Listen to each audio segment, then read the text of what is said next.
Hey, everybody, welcome to tonight's episode of Wizards of the Couch. Tonight we are joined by our venerable wizards and also a special guest, Thomas Koch from the Quests and Chaos channel. He's on both Twitch and YouTube. We're going to learn about all that stuff later. We'll make sure it gets down on the doobly-doo when we repost to YouTube. We're hoping to talk tonight a lot about streaming RPG games, which is obviously a really popular topic. It's a subject on everybody's lips right now. And so before we get into all that, let's just do a brief recap about what this show is. Wizards of the Couch is a adult show, and so there's going to be a little cussing, and we do like to drink together. I now have installed the booze cam, and I'm drinking some delicious beverage right there. And feel free to ask whatever questions you want to in chat and engage as much as you want. We're obviously going to cover a wide range of topics. You know how it goes. It kind of wanders all over the place. Starting with me, I'm Danny Grimes. I'm a professional GM, a graphic designer for Wizco Games. I also make collectible terrain, and I'm a cartographer for a lot of the Wizco Games products. I don't know where everybody is because I don't watch this. You know what's funny is up until about 2 or 3 shows ago, I thought you kept saying train, like train maker. Yeah, I'm a train maker. Terrain. You're a terrain maker. I thought you were talking about model trains. I know every time you said the difference I'm a between train maker. Trask and its much smaller cousin, the Trask. And I'm like, I have never seen one train that he has made. I'm missing like I need more alcohol. I've never seen it. And it finally dawned on me that he's saying terrain. So I think this is a perfect opportunity to point out that KC, Matt here, is our CEO. And also runs a convention like an adult. He's also the chief raven over at the Blackwood Society. Matt, what are you drinking? I am in DC this week, and as you can tell from my poor lighting and background, so I'm in my hotel room tonight. But I did find some Antietam Brewery 1605 Red. So nice little, good for you. Yeah, it's pretty tasty. Like a fire right here logo. Yeah, brewed right here in Maryland, it says. Yeah, and here's a show must go on guy right here, because he is in a hotel room in DC, and he's looking pretty well lit. I mean, it's like after a couple more of those beers, you're going to be extremely well lit. I was just going to say, wait a minute, I just started. Oh, you mean the actual lighting. And then also we have Jimmy Duffy. He's the chief reject from Praetor's Rejects Twitch channel. He runs several shows over there, as well as managing the shows on our Wizards of the Couch channel. We've got some cool announcements coming up. We got some new cool stuff happening. I don't know how much we're going to talk about it tonight, but there may be another live stream in the offing. So when it's time to talk about that, I'll wait for our CEO to nod in a robot-like way. Yes, excellent. The commands have been sent to the hive mind. And unfortunately, Brian is a missing person tonight. He is Brian. I see that guy at every convention, Berg. Just not on this show. Yeah, he couldn't make it tonight because he was at C2E2 all weekend, and it broke his will to live. So he is currently recuperating somewhere, hopefully raising a glass and hopefully watching us, although I wouldn't blame him 100% if he wasn't. So just circling back to Jimmy real quick, what are you drinking? Please, folks. Would I have anything else in my hand other than nothing? Nothing much changes with Jimmy. He's a Shiner man through and through. I am drinking some delicious Rowan's Creek, Kentucky bourbon whiskey, and it is a seriously fine bottle of whiskey. On the whiskey cam. On the booze. The booze cam. I'm drinking it out of a coffee cup because I'm not a pretentious motherfucker. So let's get to our guest. With that, let us cut away now to our guest. Thomas Koch is the guy behind Quests and Chaos, and it's a tabletop RPG and board game streaming channel that was founded a couple years back in 2018. So this channel, I think, would apply to long-term and to new players because they're doing some stuff that you've heard of, probably also doing some stuff you haven't heard of. And for my 2 cents, like that's the best kind of channel to have. You're currently running, we'll talk about all this in a minute, but currently running to talk about 5e, some Call of Cthulhu, if I'm not mistaken, Dragon Heist. Yeah, we Middle of did some that. Dragon Heist, that's for sure. Yeah. Love that. So that's module. what everybody might Love it. know. But the thing that I'm always on about that you should be paying attention to as well is their the videos for their Masks of Nyarlathotep Call of Cthulhu game. I'm a big believer in Call of Cthulhu. I want it. He I want it to be is. true. I want it. You want it to be true. And so the Ask two me. founders of that channel, Thomas and Amy, come from a video production background, and I'm sure you'll be able to tell when you go over and check out their channel, which I super encourage everybody to do. The quality level is really great, and but more than anything, the gameplay is super fun. Their core group of players obviously has an excellent rapport. We're going to talk about all this stuff tonight because this is the stuff. This is the juice, right? Juice. And we will get back to we will swing back to talking about like where you can find it all in a minute. But welcome to the stream, Thomas. Thank you. It is so great to be here, Welcome to the and so couch. that I feel like I fit in. I am drinking Tilt IPA, Oh, which is there you from go. Gordon Biersch Brewery. They are actually our sponsor, so Oh, hey. Oh, Dude. there's we get to drink them without Right any off the issues. bat, you product got your sponsorship placement. He's on always lock. working it. There you go. So There it is. Our hashtag guy's not here tonight, but normally that would yeah, get you a shameless plug hashtag. Yeah, that That's would. great. Nice. Mhm. Yeah. So yeah, Welcome to our casting couch, our version of it. Yeah. It bites. Okay. Hey, all Yeah, right. there you go. Uh-huh. it's a good thing you can only see me from here to here. Yeah, our script does specifically say no nudity, Jimmy. So if I have to remind you again for like the 12th time. All right, so we start out asking some kind of standard questions, just kind of set the barometer. All right. Everybody has their origin story, and I guess I'm kind of curious what your origin story was, I guess, in both RPGs and in video production, because the confluence now, obviously, you've brought those two passions together. How did those things start for you? So, I mean, the RPG and the board games and all that stuff started when I was super young. I believe I was in kindergarten when I played my first Dungeons and Dragons game. Damn, Oh, you wow. might be a winner. My brother was 5 years older, so he was in 6th grade when he got it, and we played with my cousins and just started running through adventures, and we played through, I believe, all of those first edition modules. I wouldn't say that I remember much of any of them other than Sure. jumping straight into the Spear of Annihilation in Tomb of Horrors, and then wondering, like, did I come out the other side? What's happening? No, This, Nope. I mean, this isn't a portal? it's over. Oh, you did not go through, and nothing is happening. Literally, Yes, at an exactly. atomic level, nothing at all is happening. That was the quickest campaign we had. That's awesome. I think that's so the then- first time I've ever heard someone jumping Admit. through intentionally. Yeah. Yeah, or admit to it. But yeah, Admit it. I mean, he's kindergartner. Yeah. So Yeah. Here's You a mouth with a definitely- giant you hole in definitely it. hold the record for youngest that we've interviewed when they started. yeah, I think that's legit. Yeah.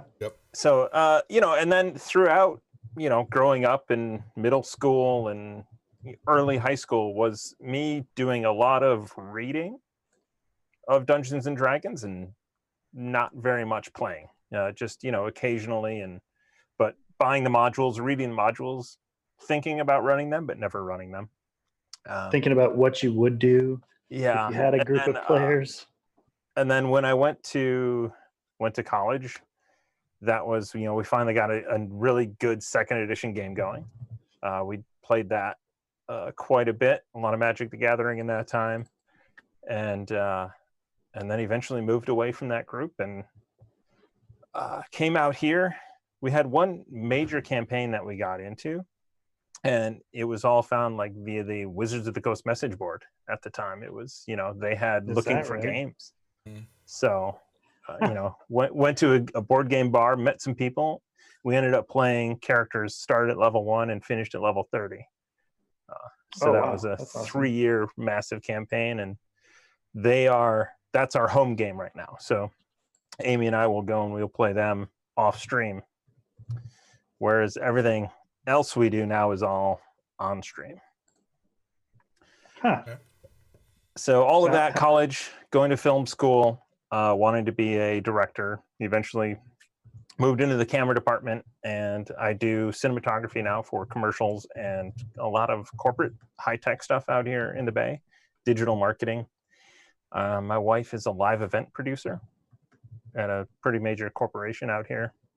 So doing all of that has the skill set. Then we took a different route into streaming Dungeons and Dragons. Other people say, hey, we love Dungeons and Dragons, we want to stream.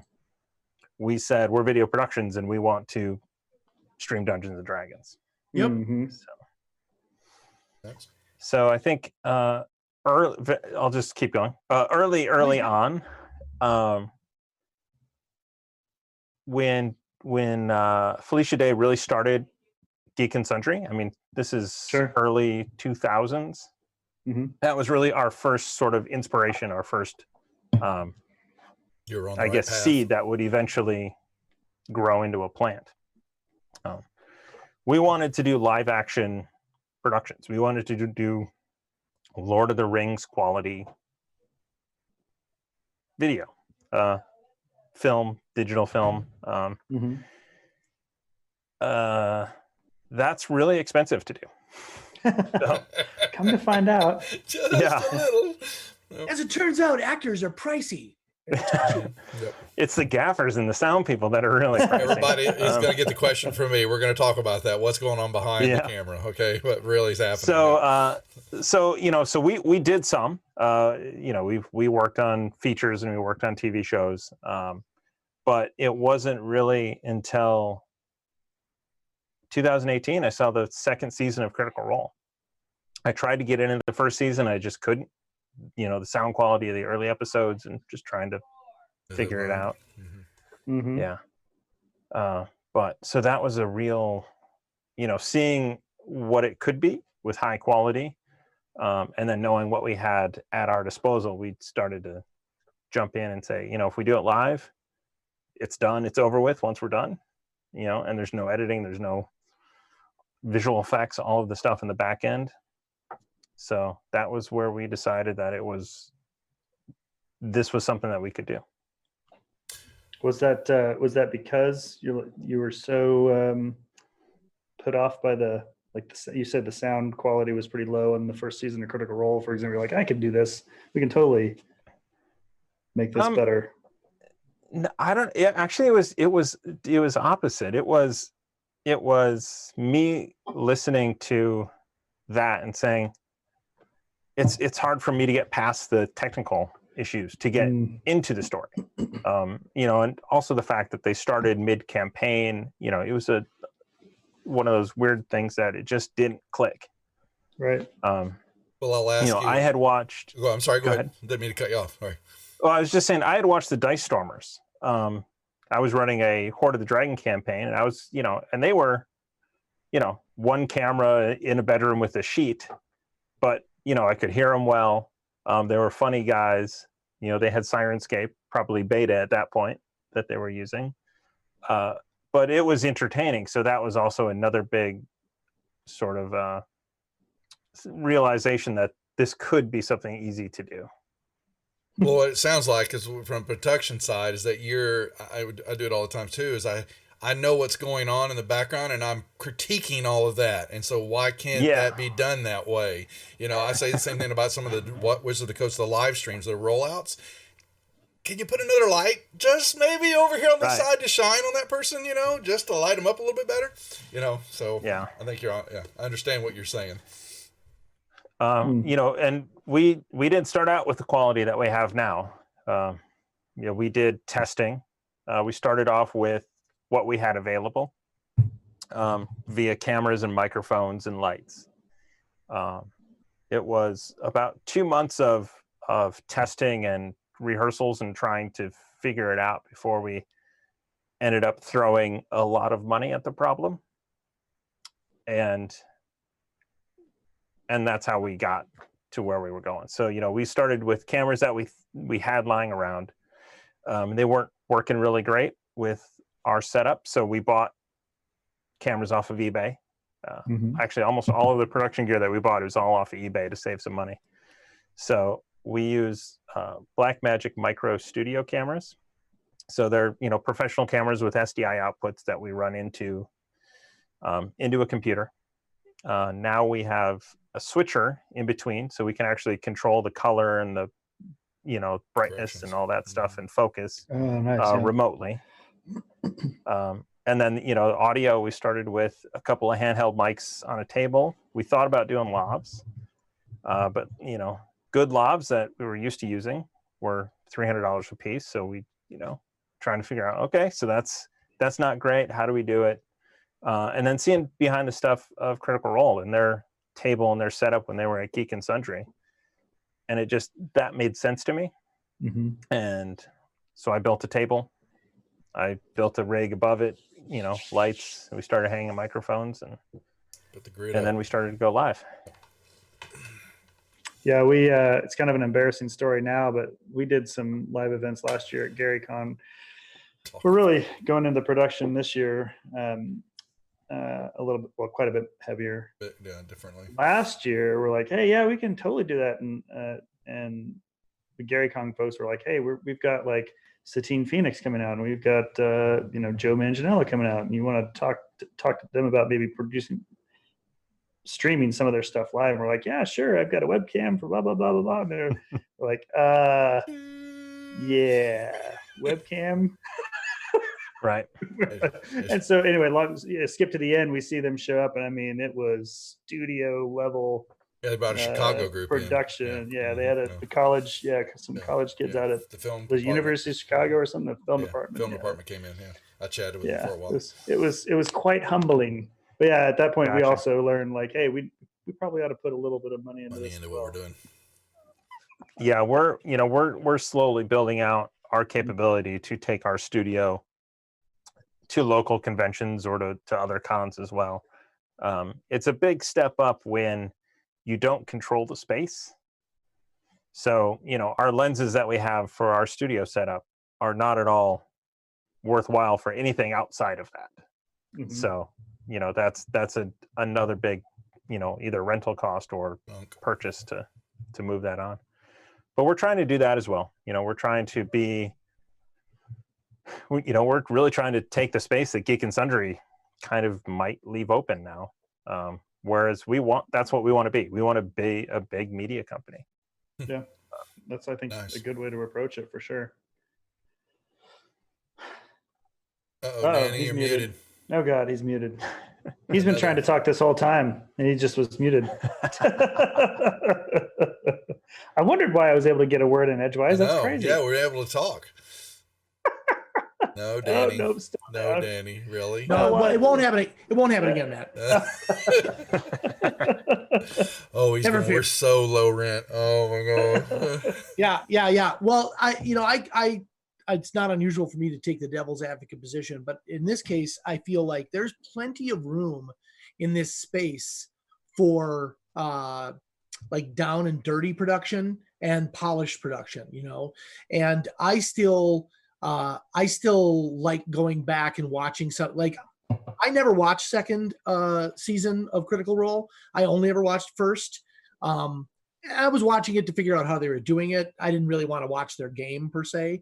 But once I figured out how they were doing it with the cross camera shots and all that stuff, and I don't have enough of a connoisseur's ear to like know the difference between really great audio and merely decent audio. So for me, like, I still pine a little bit for the low rent days, the lack of luster and gloss. But like I said, there's room for all of it, right? I mean, there's no reason you can't have high and low production values out there. I mean, you go on Twitch, and any night there are 30 to 40 people or groups streaming Dungeons and Dragons. Mm-hmm. There's a lot of room out there. I think you're right about that. Mm-hmm. And a poor performance, beautifully shot, is never going to trump a brilliant performance that's grainy, and so you really, I'd like to talk to you a little bit about that too. We've talked a little bit about the technical side of things, but how have you chosen content? Obviously choosing something that's popular is something that we do too. We talk a lot about 5e. 5e is not my soup of the day, but it's perfectly tasty, and I'm happy to talk about it and run it. But how did you go about kind of choosing your mix programming? So, I mean, early on, like the final, I guess I wouldn't call it a nail in a coffin, but it was like the final thing that opened the door is me wanting to play more Dungeons and Dragons. So, Well, that actually, it didn't work out that way. I just have a second job now, and I played the same amount of Dungeons and Dragons. But I DM, so yeah, I suppose that's playing. It's we started off with a couple of homebrew shows. Eventually those were really our kind of pilots and trials, and those went away and we started new ones, and Waterdeep Dragon Heist was the big brand new thing. I think there was so much momentum behind it because that was the real kicking off point for the super mainstreaming of 5e, I think. mhm. And so we jumped on that. We wanted to run it like the day it came out.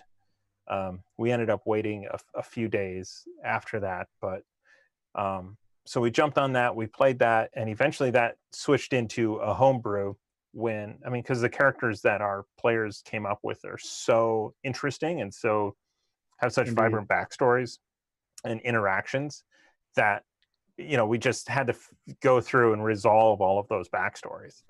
So we spent 20 episodes doing Dragon Heist, and we are on episode 67 right now. Right. I expect us to. We've already been writing the second campaign, my wife Amy and I, and so we awesome. expect that to be, I don't know, sometime summer or late summer, the launch of that. And so Is that going to run concurrent with Dragon Heist, or will Dragon Heist wrap by then? Yeah, so Dragon Heist is now our Chaos Agents show, Right. and then we have, so that'll be the show. It'll be Chaos Agents will continue to be the show, but we'll have new characters, new story. Season. Okay. We have Natural One, which is another D&D show, Mhm. which is actually on right now on our channel, streaming just over there. Yeah, they're streaming live right now. If you hear voices in the background, that's they're over running that right now. This is the digital future, streaming if anything, all the time. They can probably hear me, and I'm annoying them. But so that's going on right now. That is a homebrew, it's a very sort of consequence-heavy story. Mhm.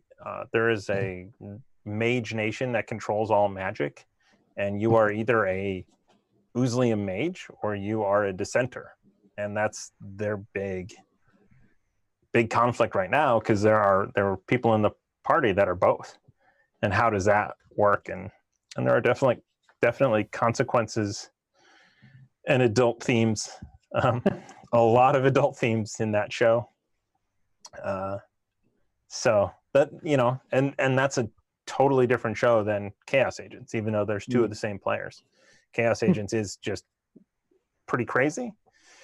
Tomorrow will be a fun show because the cleric will have, hopefully she's not watching this, but she will have murdered about 20 people. Oh boy. Inadvertently, accidentally. As you do. As you do. Yeah. She launched a fireball into the cannon area of a GIF warship, and they love their gunpowder. So, Oh boy. That's Andraste? yes. Mhm. So that blew up. Tomorrow should be fun. You brought up something. But you have GIF in your show, so I mean, Yeah. and that not was- GIF. Exactly. So you brought up something that I think we'll touch on a little bit more the further we go into this, but you talked a lot about character backstories, and I've been doing really deep character backstories for a long time, and I was only recently made aware of this, and you'd think somebody who's been playing as long as I have, which is many decades now, would have picked up on this, but there's this whole idea too that the things you do in the game are your background. You know, like there is no story about you before you're you, except he was a peasant boy who found his father's sword. Done. Let's start playing. So I don't see how, though, that would be a real tough pitch on a show, right? Because a show by nature has characters that you need to learn more about, their motivations, and they're like characters in a movie, quite frankly. How did you approach all that? So my wife actually has a saying that backstories are bullshit. Yep. She thinks that it's much better to figure out what your backstory is when you're at the table playing with the other players. You know, I think that you need to have some stuff set up, but you know, at the same time, make new stuff up. You know, as you're playing, you can improv and make up your backstory as you're going along. And you guys did a really good job, in my opinion, of that very thing with all the characters and the 4 characters in Quest and Chaos. And they had a little bit of like, hey, what are you in town for type background, but right. You guys spent a lot of time weaving those character stories together and creating the background at the time, and with just just enough, in my opinion, like say, just enough mystery behind Uzo, for example. Like, where the heck is that guy? He's an interesting character. Yeah, for sure. You know, his character, we learned a couple episodes that he was really happy when he thought his patron, he's a warlock, his patron was an evil deity intent to destroy the world. And now that it turns out that it might be a good god, he's sort of like questioning his life decisions. Did he actually say, good God? Yeah. He did not. I wish that he would have. But yeah, so, you know, their backstories, you know, I think that is, it has been, they had a page or two. Some of them were longer, some were shorter. And when we hit certain points, I'd just be like, you know, for instance, you know, Ruckus, his family burned down, you know, in a fire. It was me saying, you know, what are your brother and sister names? You know, he hadn't come up with that part. You know, he knew that his family was killed in a fire at his house. Mm-hmm. And there were, you know, people that did it. So then trying to then weave in who were those people, you know, from my perspective. And we tied it into Dragon Heist a little bit, and then shifted gears even further when, you know, we went off of Dragon Heist. Right. Yeah, it's really entertaining to watch. If people that are watching the show tonight, if you get a chance, definitely pick it up. Like you said, you're going to publish like episode 67 here pretty quick, but yeah, 66 episodes of goodness available now. So we're on podcast as well on YouTube. So always plug. In the doobly doos, right, Danny? We'll get that in the doobly doos. Yeah, we definitely will. Yeah. Post. We'll get that going.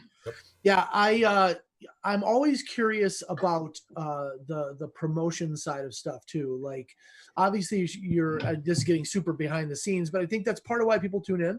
You know, they want to know how this gets done. It's one thing to look at somebody and say, "Oh, that guy has a YouTube channel, and like that must be all he does." No, this homeboy has like a job, and his wife has a job, and like this is a thing they're trying. This is their side hustle that they're trying to get up and running. So I think that's a much more common approach, right? I mean, I think the only person I've ever heard not do it that way, and I think he still kind of did this way, is maybe Colville. But really, he had his job going, and that video channel was a side hustle for a long time. Yeah. So I am lucky. I'm a freelancer, so I do get to work 2 or 3 days a week, and the other days I'm here at the studio, you know, for 14 hours doing the channel. Marketing is the hard part. You were. Yeah. Okay. So yeah. It'll be interesting coming up, you know, when I have, you know, 5 days a week, that gets really tough. Especially to keep up with the editing, because the editing, you know, when we shoot our board games, that's all in post. So that takes a lot of time just to get graphics and, you know. Give us a rundown of your typical day, Thomas, when we're talking about what you're doing to put on the show. Would you? So Yeah, there you go. That's great. all right. So typical day. My wife gets up at 6, sometimes 4:30, and she will go and do live events all day. I will get up at the same time, and typically I will start editing, or and then alternating going to Twitter and Facebook and trying to just connect. And whenever I see anyone asking for shows or podcasts to recommend, I try and get in there and let people know about us. About 10, I go to the office. Into the office is a lot of 3D printing, starting all of the printers up, clearing the prints that were there. So we're building all the terrain and everything, trying to build a big library. As that is going, that's troubleshooting, because nothing goes perfect with 3D printing. and then it's more editing. And occasionally I will do some writing in there as well. Trying to write, the campaigns, trying to write, turning one of the arcs into a module right now, and just trying to get the hustle down. In between that, I will have video rental requests, which is a good thing, because that's, people want to rent cameras and lenses and lights and microphones. Sometimes I have to go pull them off of the set, and then they go out on a rental. And File that under about real shit that happens. Yeah. I mean, luckily That's we have awesome. 6 cameras, so two can usually go out. So your rental shop too, then. You hear that, Jimmy? Okay. 6 cameras. Yeah. 6 Yeah, cameras. he's got real cameras, not okay. I know his cameras, what he's talking about. Hey, so I have 3 red cameras as well. So. Oh, come on now, you're rubbing it in. No joke.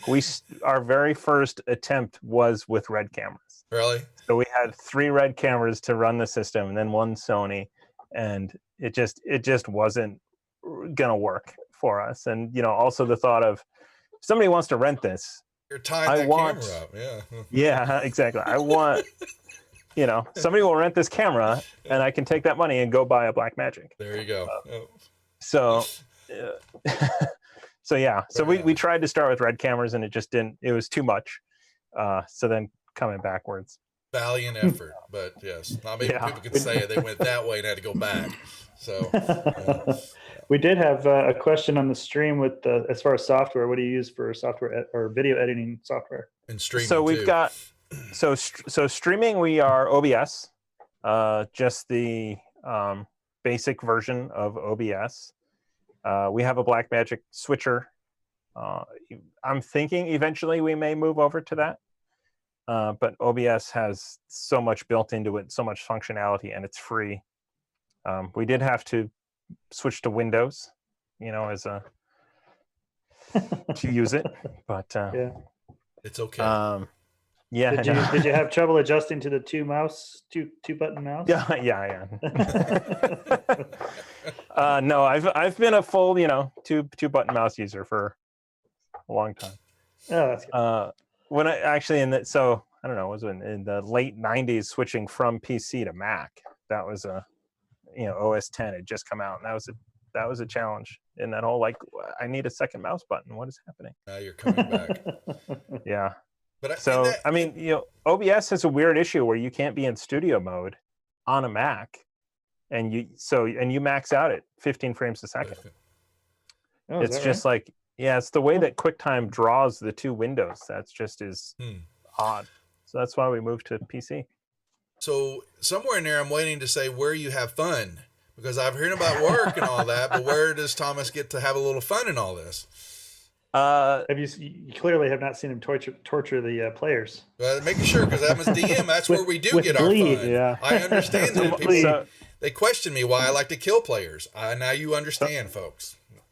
I saw the smile on your face. Pacific. Yeah. Yeah, I saw the smile as the ship was trying to get away from the cannons. You're only moving 60. You're still in range.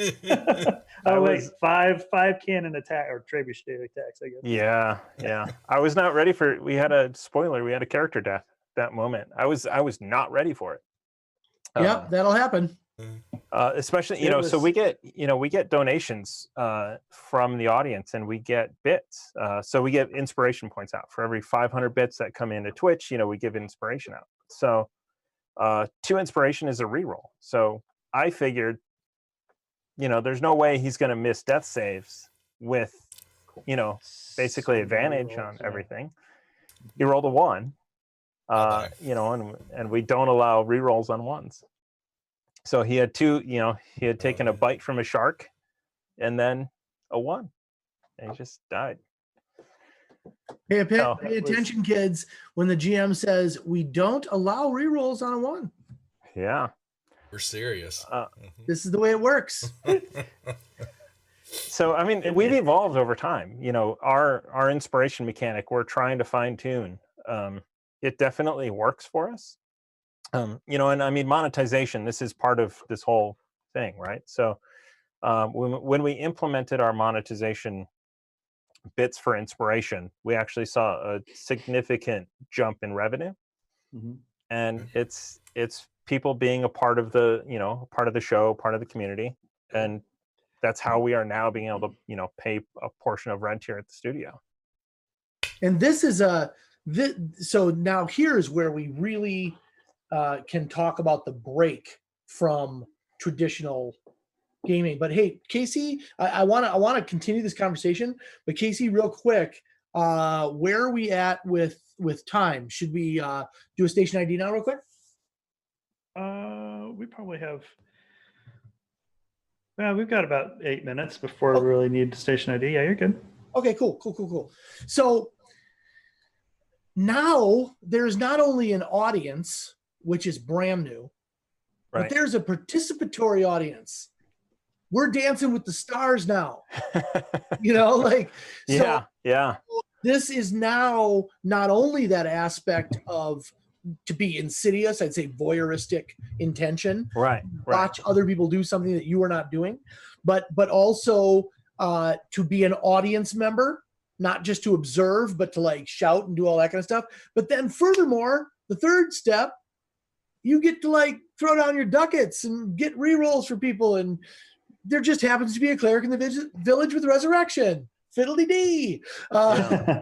So that blows my mind. I mean, it doesn't really anymore. Now I get it. Right. But man, when I first heard about that, I'm like, what?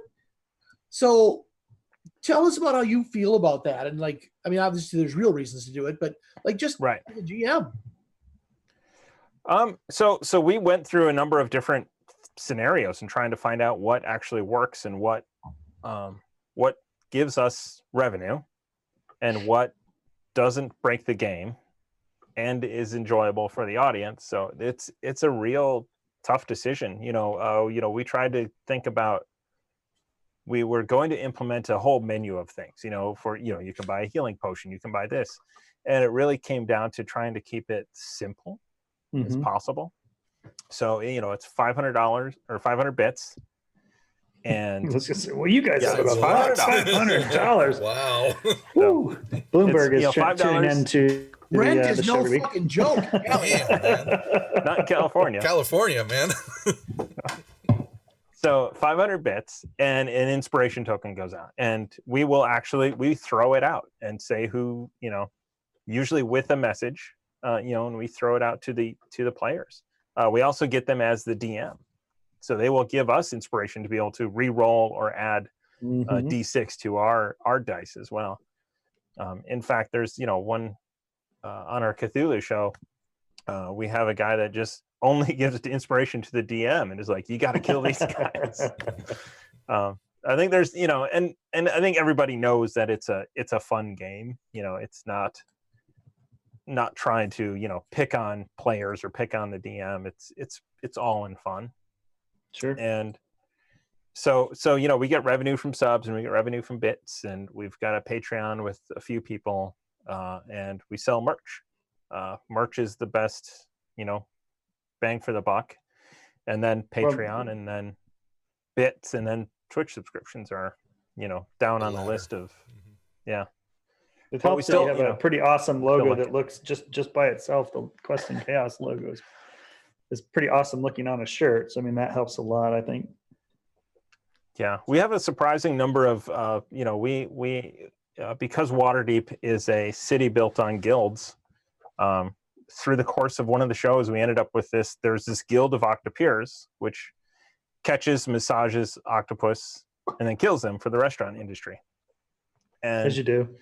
yeah, so there's the guild of octopeers armor that two of the characters have that have benefits for capturing octopus.